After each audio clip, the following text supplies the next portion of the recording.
So my first question is, why Thoreau? And it's not only because this is his bicentennial. He was born in 1817, lo and behold. I was also fortunate, as I will describe in a minute, to be part of two Emerson bicentennial events at Faneuil Hall in Boston. And as you will hear, that 14-year difference between 2003 and 2017 is significant in the story that I intend to tell. So again, why Thoreau beside the bicentennial? It was the late writer and essayist who said at one point that Walden is one of those books which sits on a bookshelf next to the Bible as two great unread tomes in many homes. And it is true. Walden is not an easy book to read because we discover that its biological content is sometimes hard to plow, as he discovered also about his own bean field. One a lot of people don't realize or also acknowledge Civil Disobedience, his great essay that he wrote in 1849. And there's a story behind that as well, but an essay that has inspired Gandhi in his search and effort to acquire an independence from India, and Dr. Martin Luther King was inspired by Civil Disobedience, and many others. Nonviolent protest. Also, in his journal, Henry called for the establishment of local, state, and national preserves and parks to save the wilderness before it became completely destroyed. This was before the Civil War and was the earliest such call in American history, making Thoreau the patron saint of the ecology movement in America. Not often acknowledged. The environmental group in the United States has a Hall of Fame. And in the Hall of Fame, the first date is July 4th, 1845, the day that Thoreau moved into his cabin. And he stayed there for 2 years, 2 months, and 2 days. Another environmentalist who has her name in the late Hall of Fame is Julia Butterfly Hill, who lived 180 feet up a redwood tree for 2 years and 2 months in 1997 and 99 to save that tree and the surrounding forest from lumbering, and she succeeded. So Thoreau has inspired many, many people. So then the question is, how the examined life? What is the examined life? We hear of it for the first time from Socrates, who in his defense of being condemned to death by the randomly chosen Congress of Athens in 399 BC, he said that the unexamined life was not worth living. And when I read that for the first time many years ago, I seriously wondered and wanted to examine what it was about the unexamined life that was not worth living, and why, therefore, was the examined life so valuable. So that is the topic of this discussion. I also should say that a topic like this is sufficiently important that I do not want to extemporize, but I want to choose my words carefully. There were times when I will vary from this paper, but I want to be careful. So you will forgive me as I read. In 2003, the occasion of the Emerson Bicentennial, I was fortunate enough to participate in 2 events at Faneuil Hall, one with the philosopher Jacob Needleman and Robert Thurman, who lives not far from here, and the other with the then poet laureate Robert Pinsky. The latter evening was entitled Emerson and the Examined Life. Now, 14 years later, we celebrate Thoreau. The gap of those 14 years says something important about the relationship of these 2 great Concord figures. Emerson, and in his journal of 1838, said, quote, "I delight much in my young friend who seems to have as free and erect a mind as any I have ever met." Emerson was first not enamored of Thoreau because Thoreau didn't have a career. He had no work, but he was only 20 when they first met. He graduated from Harvard, as did Emerson, and came out to Concord, where his family lived. Emerson did not grow up in Concord, but Boston, but came out to Concord later. Emerson in 1834 was not yet famous, and Thoreau was completely unknown. But in his famous essay, Self-Reliance, Emerson said, "Do your work and I shall know you. And if you do your work, you shall reinforce yourself."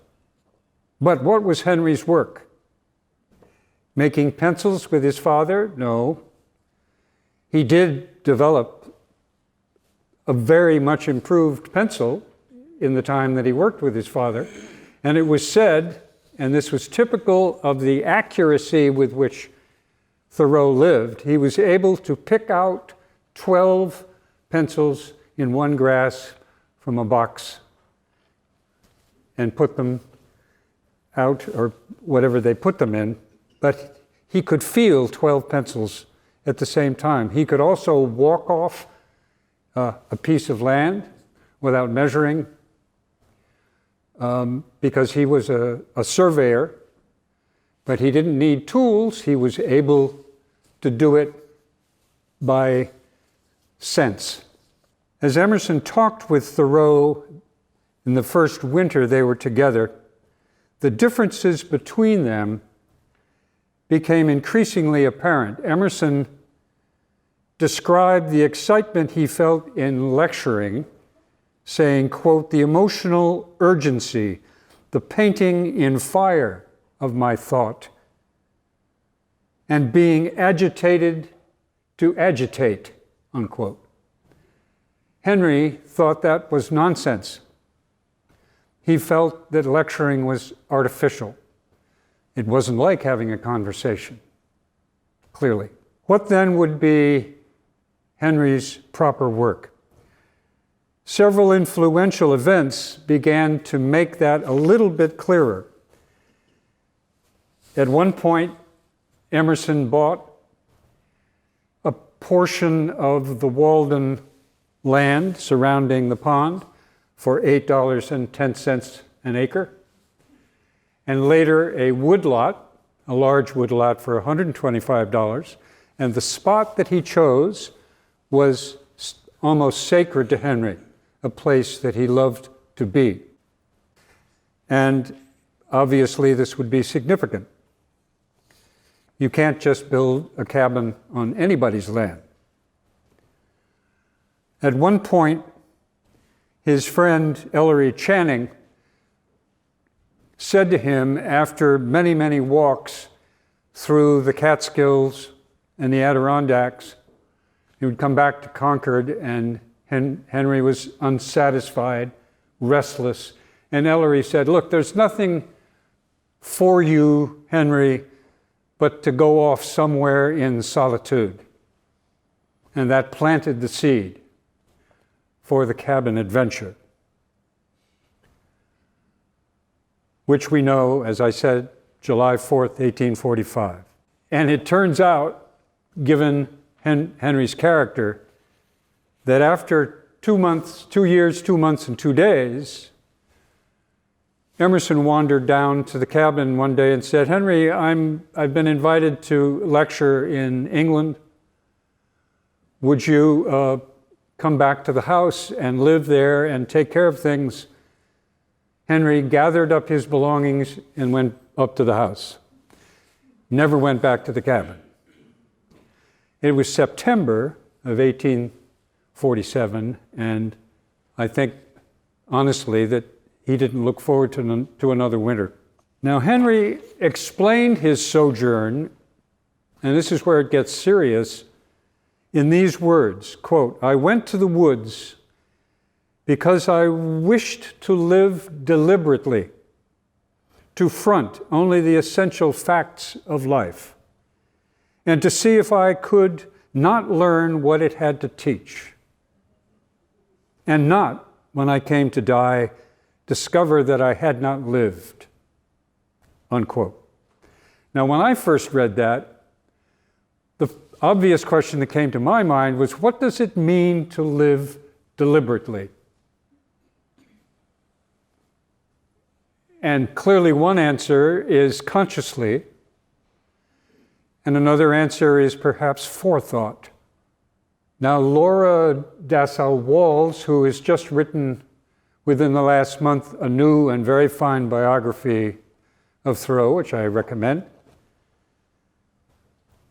quoted that same passage, as often happens, and she said, "Thoreau emphasized living deliberately, that is, living so as to perceive and weigh the moral consequence of our choices," which struck me as odd.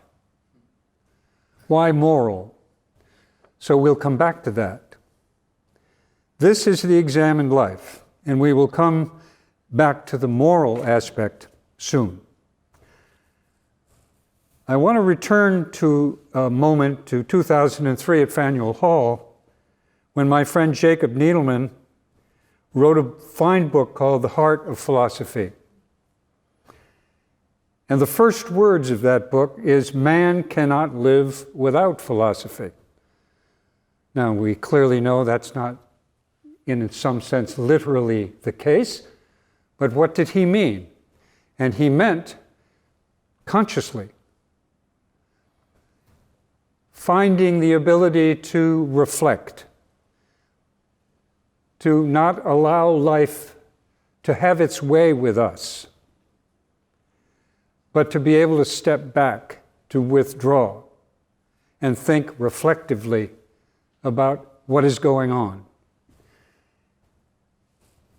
Another philosopher, Robert Nozick, the late philosopher from Harvard, wrote a book called The Examined Life, and he said, "As a human being, I want to be able to think about my life, what it meant more than just living.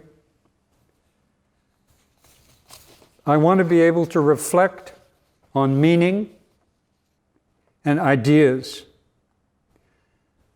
the issues of design and purpose." He wanted to know if he could act with free will. That is a major, by the way, philosophical and psychological question. Can we act with free will? And what does that mean? Henry obviously wanted to explore that in his sojourn at the cabin. What did it mean to live and act and behave with free will? Sometimes he annoyed people because of his effort to accomplish that. His work, as a result, pushed the limits of human thought into new territory, in fact, a search for the ground of being. Nature as ground was his theme. We now know that the individual grain of sand and the trillions of galaxies in the cosmos is nature. Where do we fit in that expanse? In Henry's case, of course, he knew only the Milky Way galaxy. That was all they knew about at that time. Could not imagine that there'd be millions and billions and so on of galaxies, and every time we develop a new telescope, we discover a billion more. And this universe, you have to hold on to your chairs, is expanding very rapidly, and we're not quite sure how and why that is taking place, having something to do with dark energy. So when Socrates in the Apology first spoke about the examined life, saying that the unexamined life was not worth living, he pointed straight to the issue of what it meant to be alive at all. Living unconsciously was merely to exist mechanically, using the mind only to think of ways to live more comfortably. It was Emerson, one of our most important founding thinkers, who devoted himself to the examined life and made it the foundation of his life's work. He was, in effect, our national teacher of self-reflective being. He wrote in such a way as to transcend tradition and to teach and reach into the ordinary homes in America. He wrote a great deal, obviously, but he also lectured for more than 40 years on the road, 6 months a year, lecturing all over the country, and in some cases, the world. On a side note, when Emerson left Henry in the house and went over to England, he dined with such figures as Robert Browning and the great poets of the period, and as well as Chopin.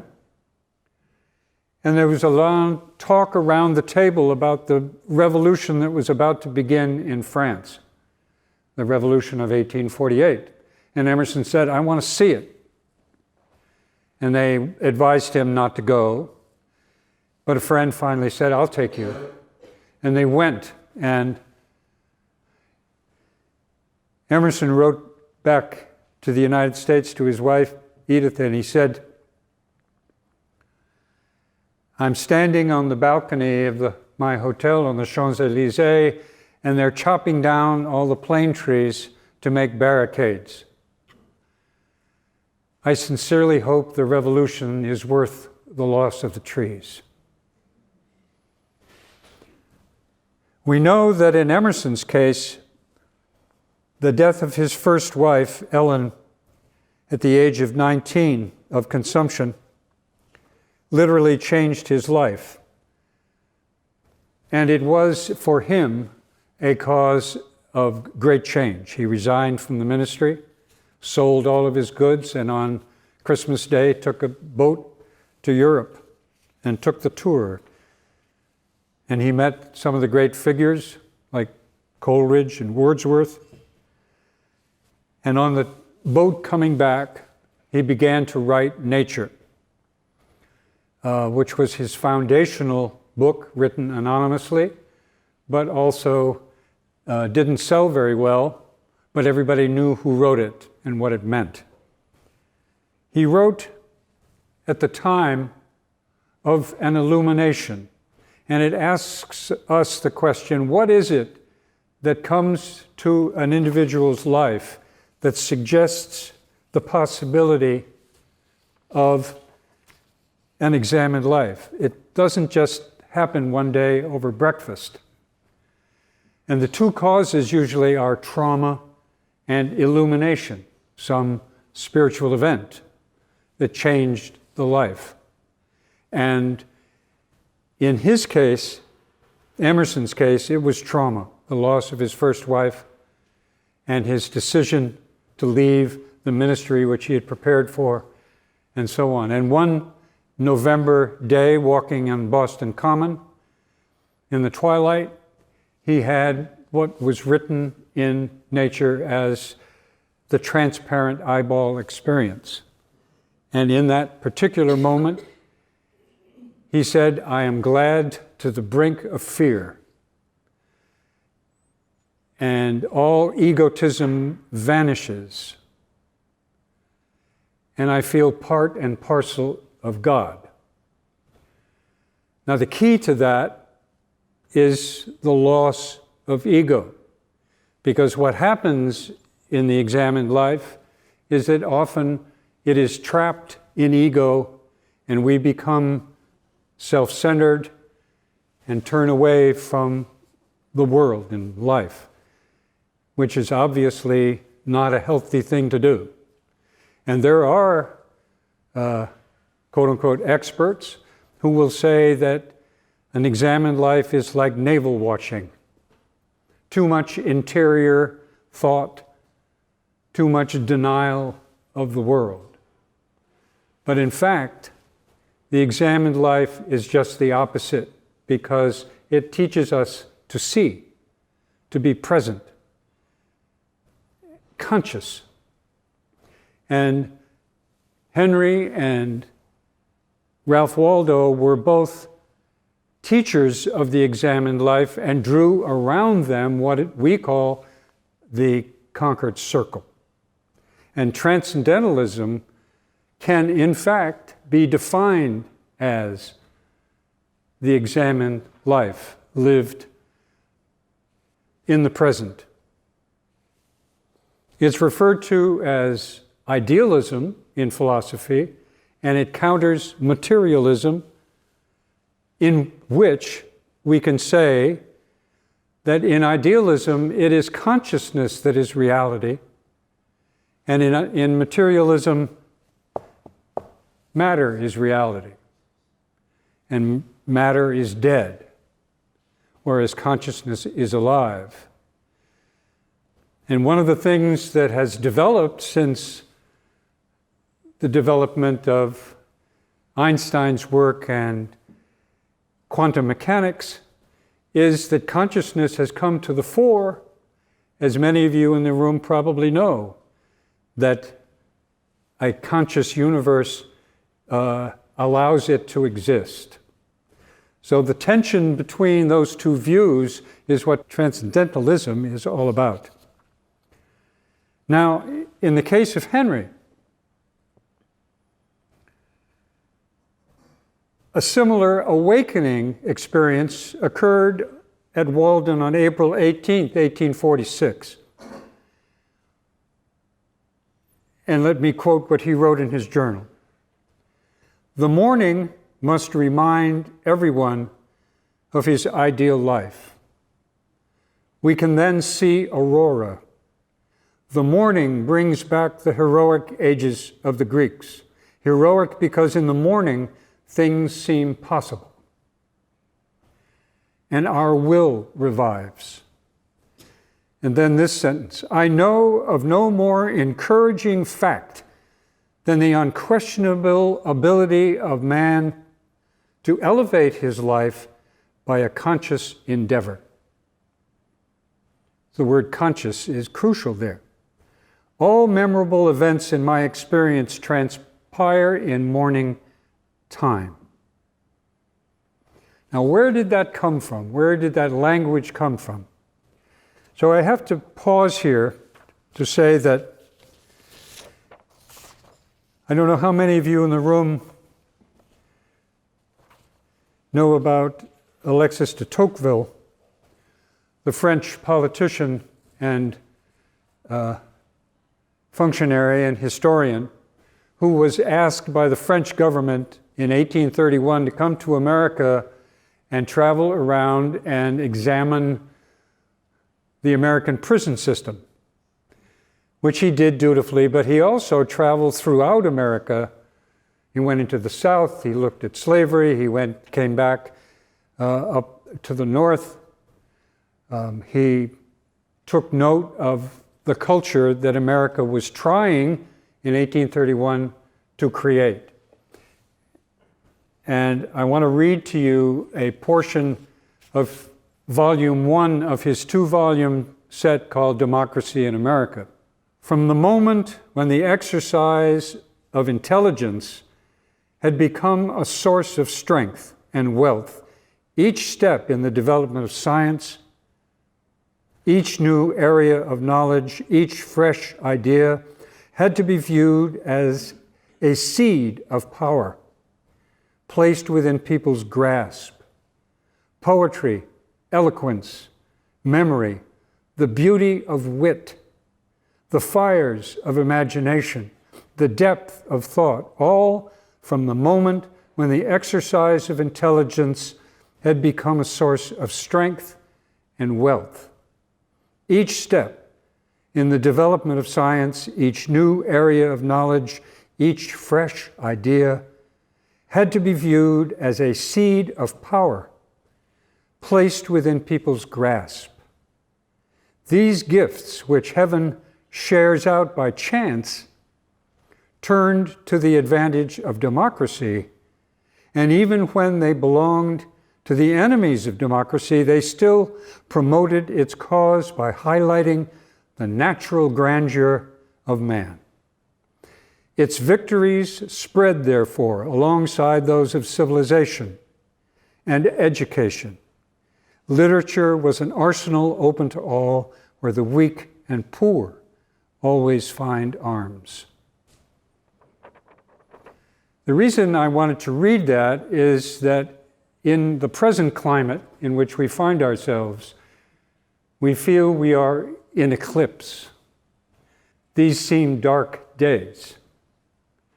And this, what de Tocqueville saw in America when he came here from France, was he felt a great hope for us as a democracy.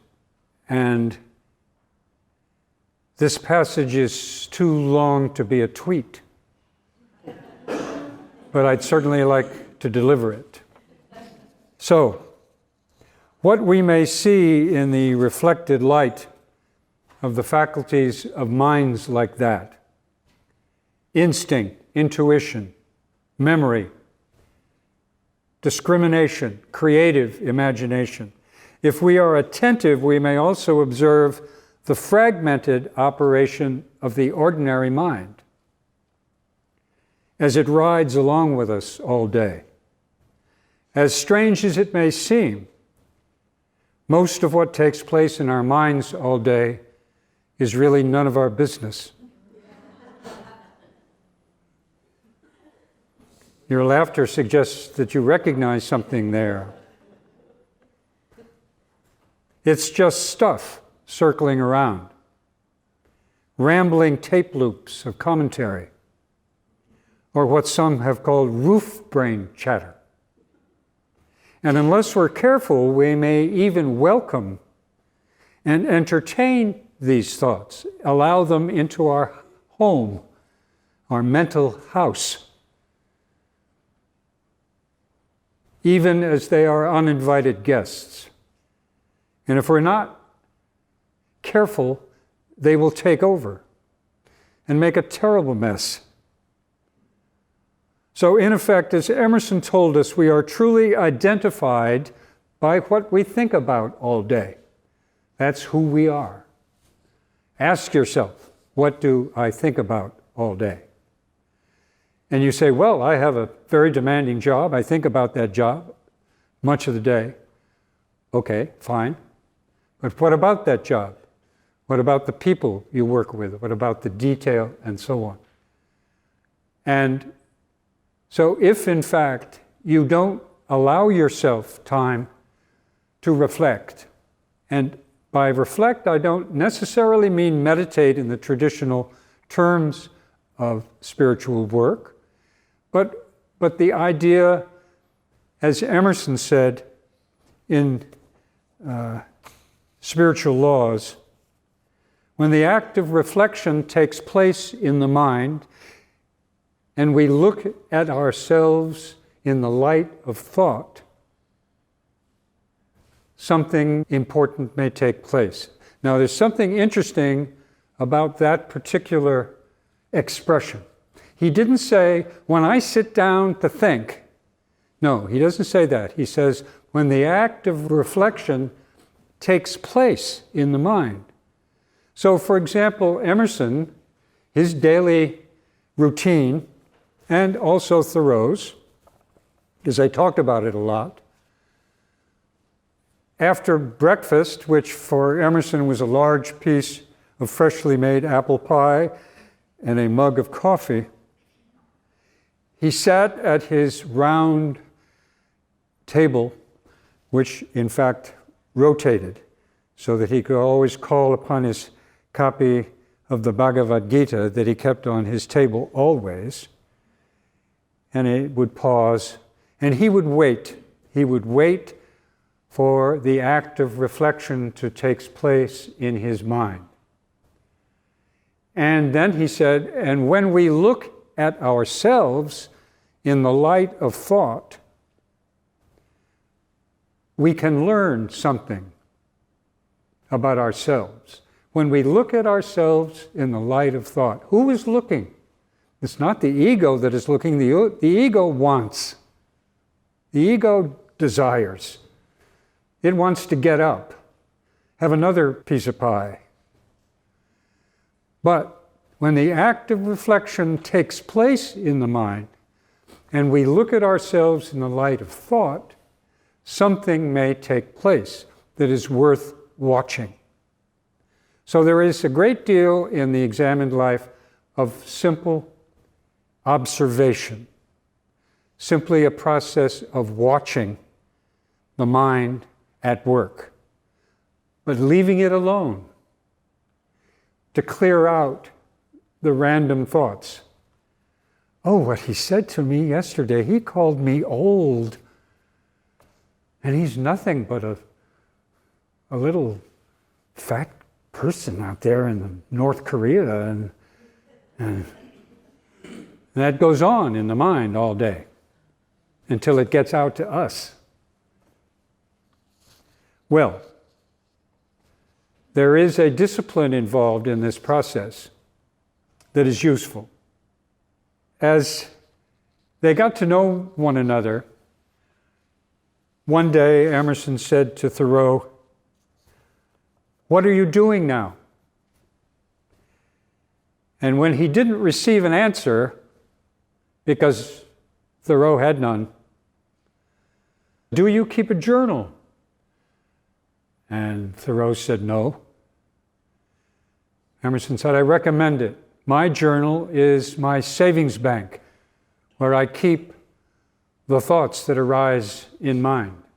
It's remarkable that he sat down seriously to begin serious work.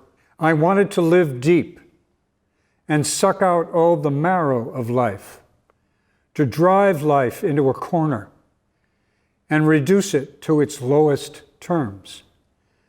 And if it proved to be mean, then to get to the whole and genuine meanness of it, and publish its meanness to the world. Or, if it be sublime, to know it by experience and be able to give it a true account in my next excursion. And of course, Henry, in referring to the next excursion, referred to his very sound conviction and belief that when he died, his soul would move on into a different embodiment. This particular passage is a famous one, and there are several hints in it of Henry's examined life as both unique and useful. First, the notion of marrow sucking suggests the caveman by his fire, but it also describes true depth,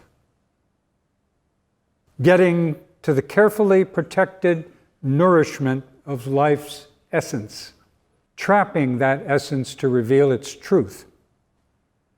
Second, Henry declares that he will publish what he learns, take up his pencils, pens, and notebooks as his discipline of observation putting into language the facts and ideas of his life, of his excursion.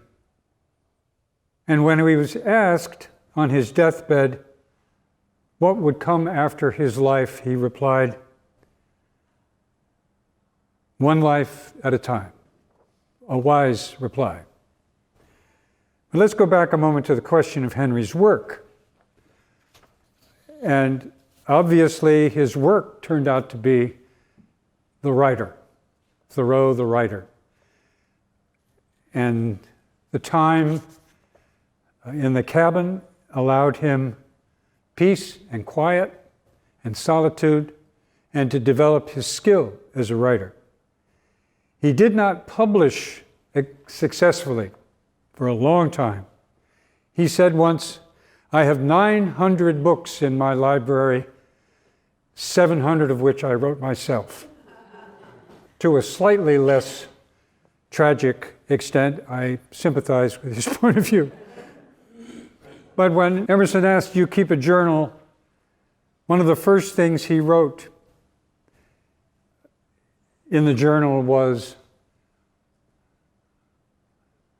"Whatever is true in life is something through which my life is better."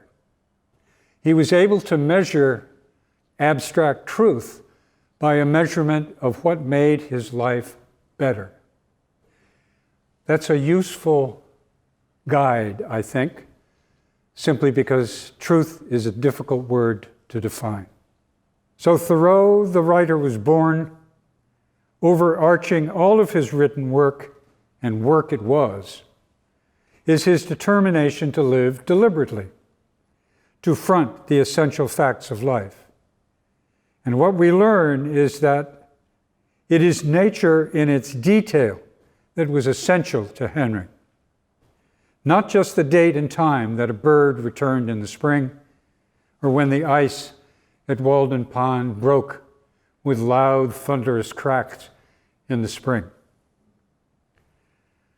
And also his concern about the number of trees that were being cut down in Concord from the woodlots. He would be pleased to know that today those woodlots have been restored and Concord is full of trees. But through all of this was this examined life. In the summer of 1837, halfway through his cabin experience, Henry was arrested and put in jail for failure to pay 6 years' worth of poll tax. Emerson was very critical of that particular choice of Thoreau's. He said, "There is no need. The poll tax has nothing to do with slavery. It has nothing to do with the Mexican War. What are you doing? There's an old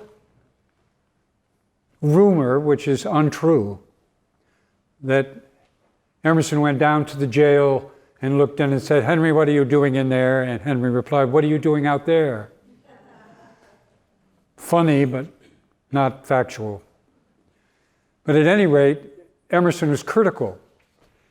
And interestingly, typical of Henry Thoreau, his response to that criticism was to write Civil Disobedience, which was published 2 years later, justifying independent protest against the unreasonable and wrong. And so it shows by spending one night in jail, Henry was inspired, in fact, to write a brilliant small book called Civil Disobedience. To give you a taste of Henry's rhetoric, here is a passage from Civil Disobedience. Still has meaning for our own deepening struggle to find justice through democracy. I've often thought, there was all this business about the national anthem and putting a knee on the turf, and the Pledge of Allegiance, which I repeated in my school days, which always ends with liberty and justice for all. And one side of our political spectrum considers justice the equivalent of punishment. We're going to find justice here, as opposed to justice for all. Certainly doesn't mean punishment for all. And it seems to me our politics divides on the word justice in an interesting way. But here is civil disobedience. The progress from an absolute to a limited monarchy, from a limited monarchy to democracy, is a progress toward a true respect for the individual. Even the Chinese philosopher was wise enough to regard the individual as the basis of his empire. It is a democracy such as we know it, the last improvement possible, is it, in government? Is it not possible to take a step further toward recognizing and organizing the rights of the individual? There will never be a truly free and enlightened state until the state comes to recognize the individual as a higher and independent power, from which all its own power and authority are derived, and treats him accordingly. I please myself with imagining a state, at least, which can afford to be just to all men and to treat the individual with respect as a neighbor, which even would not think it inconsistent with its own repose if a few of us were to live aloof from it,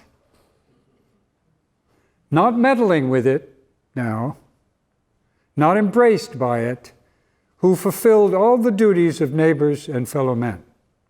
A state which bore this kind of fruit and suffered it to drop off as fast as it ripened would prepare the way for a still more perfect and glorious state, which also I have imagined, but not anywhere seen." Unquote. It is clear then that for a true passage of the examined life, our attention shifts from the details of daily life to the greatest questions of the age.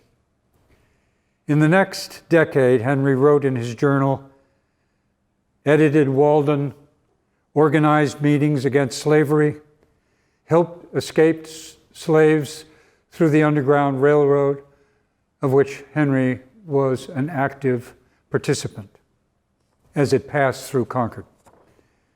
Henry would borrow Emerson's shay and horse, and many an escaped slave slept in the cabin. In a note in a later book, Letters to a Spiritual Seeker, which is an interesting book of Henry's that nobody reads, Henry made mention of his study of the Bhagavad Gita. Here is a portion of what he wrote.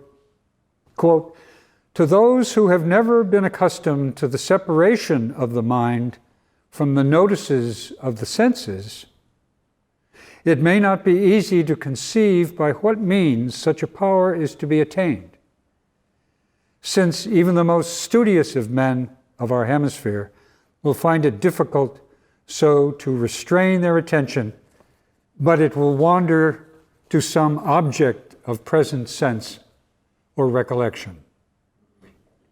Even the buzzing of a fly on the wall will sometimes have the power to disturb it." You can see, those of you who work in those eastern areas of attention will recognize, I think, that comment about separating the mind from the senses. What Henry's life teaches us, an examined life centers on the presence within each human being of what we might call an inner essence.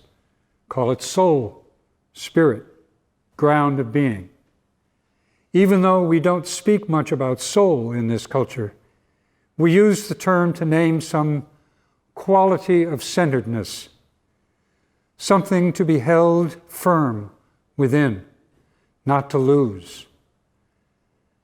An attribute, in fact, to be developed. For example, we speak of the soul of the matter, or something touching my soul. What we don't say or acknowledge is that this inner essence has a voice, or presence and is capable of being a source of insight. Rather, we speak instead of ego, the me that we name as our identity. But in the great wisdom traditions, it is not the superficial ego that is our essence or center of being.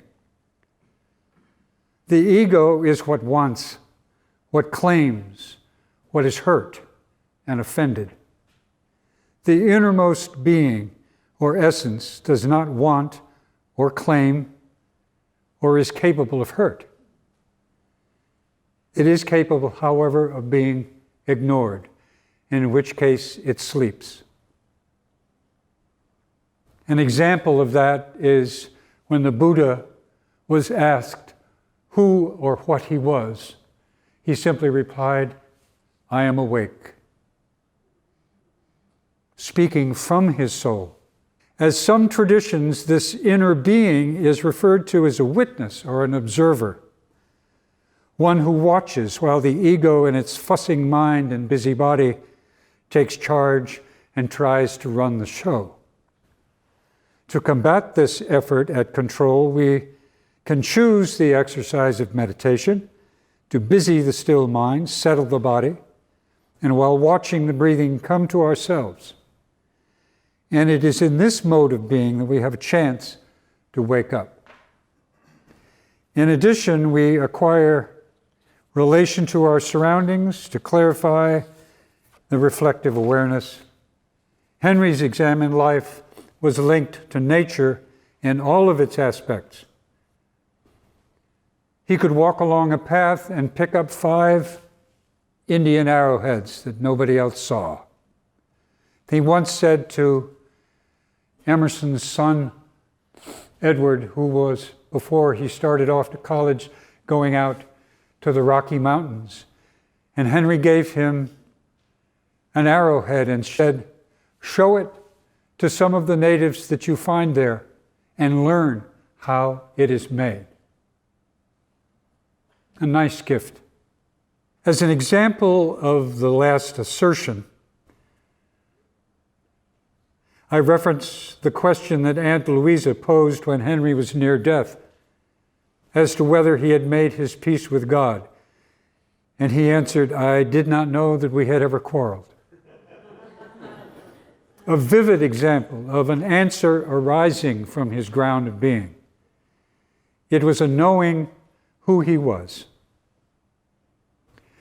In the Walden chapter called Solitude, he looked back to his cabin experience and he wrote, "I have never felt lonesome or in the least oppressed by a sense of solitude, but once, just once.